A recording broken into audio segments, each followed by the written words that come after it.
Hey, what's up, lightboltjoe here. Today we're going to discuss the 2024 Netflix DreamWorks animated feature film, Orion and the Dark. So this is based on the kid's book of the same name. Never read it.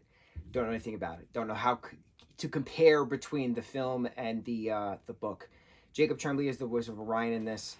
And this movie is astounding. I don't say that often.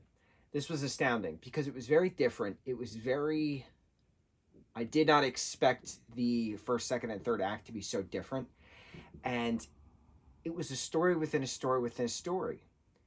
It's pitched, and you watch the trailer and you read the synopsis, and it's this boy Orion who's afraid of the dark, and he meets the dark because the dark is tired of him complaining and screaming, how terrified he is of him.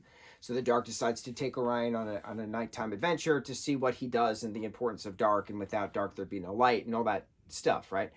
But this talks about fears. This talks about anxieties. This talks about quintessential dread of existence. And it's amazing then how, as soon as the first act, the acts end abruptly. The first act ends. The second act starts with then this little girl saying to her father, why are you telling the story that way? You're making it up along the way. And it turns out it's an older Orion telling his younger daughter, Hypatia, the story of how he overcame darkness fear, or the night he met darkness when he was a kid, and the life lessons he learned the way, meeting then dream and quiet and unexplained noises, and who's the fourth one? Sleep. It was so... Oh, and insomnia. So the five of them plus dark is six. So it's the sixth night crew flying through the sky, being chased by light, then circle night and day. When you realize that the first 20 minutes of the story is just Orion telling his younger daughter a bedtime story to help her overcome her fear of dark, you're like, oh, I did not expect this. One of those never-ending story kind of twists in it. Very cool. So then the story continues, and then eventually we get the present time period, right? Because then the story takes place in 95, and we only know this because specifically on the permission slip that he's afraid to bring in, for this field trip to the planetarium, the date of the field trip is May 15th, 95, meaning the story starts May 14th, 95. I love when a story is timelined to an actual date. It's wonderful. So May 14th, 95 is when Orion is going to sleep and then gets taken by dark to then have a 24-hour whirlwind adventure through night. So then as we jump forward to Hypatia and older Orion, grown-up Orion, now living in Manhattan, they're walking to Central Park, and then a light goes out, and they walk to Times Square, and Hypatia's a poet, so she's writing some words down and saying, man, I wish we could see the stars. We can't see the stars in the city.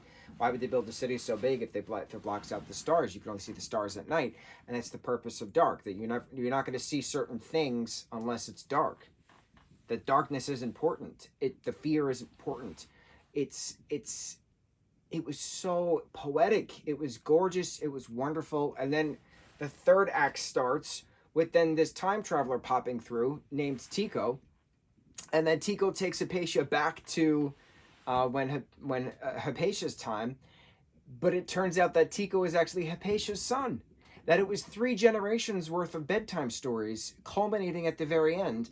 And then you have grown-up Hypatia speaking to older Orion, prior to the, as Tico is finally going to sleep, and then she's saying, all right, I'm going to turn in for the night.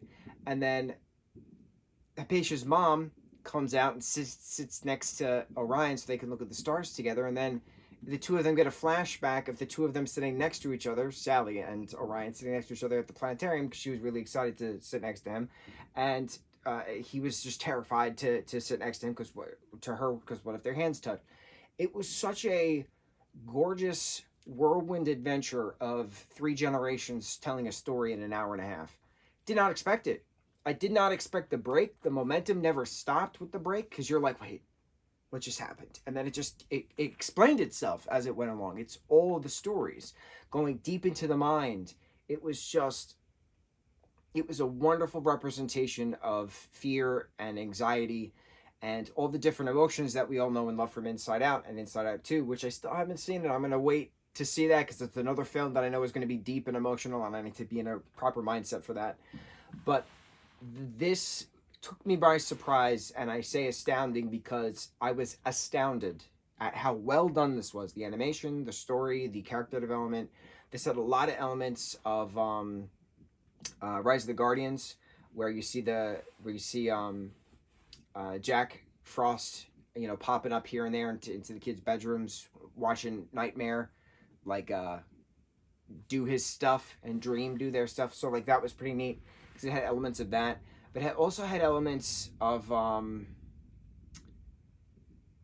what was the Dylan O'Brien film?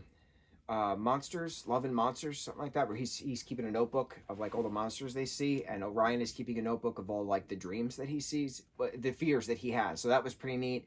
Also, a ton of elements of Meet the Robinsons, because Meet the Robinsons, Disney's Meet the Robinsons, which is a fan favorite film, wonderful film. That was a matter of what happens if you met your dad as the same age as you, roughly. Would you be friends, and what kind of adventure would you have?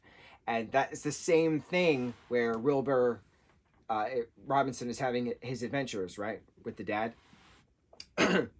His dad, technically. But then Orion and Hypatia having adventures together. And then Tico randomly popping up at the end. Like, that was 3 generations worth of Meet the Robinson. What happens if we're all around the same age? Could we have an adventure? Would we be friends? It was so cool. It was so cool. It was so well done. I really enjoyed this film. I loved this film. I watched it with my folks. We all really enjoyed this film. Orion and the Dark. On to the next review. Mahalo.